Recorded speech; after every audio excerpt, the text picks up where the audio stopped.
Hello guys, ako nga pala si Gib at sa video ito ay ipapakita ko sa inyo ang isa sa mga trabaho namin dito sa barko, ang pag-stencil. Bago natin simulan ay kailangan natin ng pintura, foam, tape at syempre yung kinat na stencil.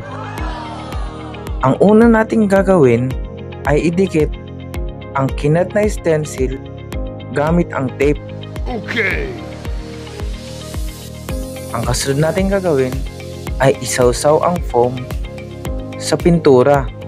Pero ang tip ko sa inyo ay huwag masyadong basain ng pintura ang foam.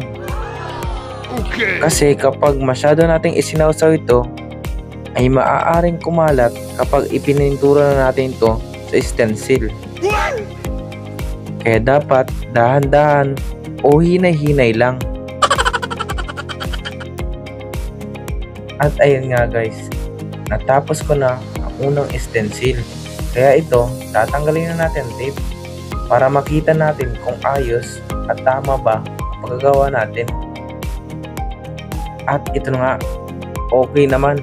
Maganda naman ang pagkagawa ko.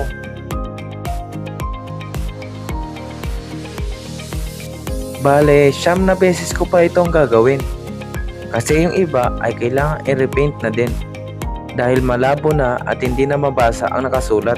Kaya kailangan pinturahan at i-stencil ulit.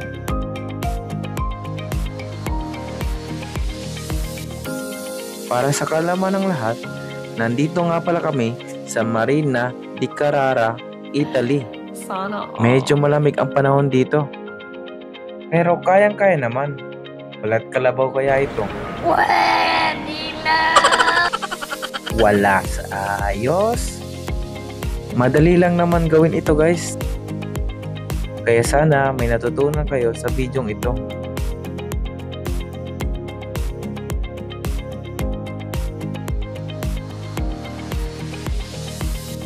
Thanks for watching.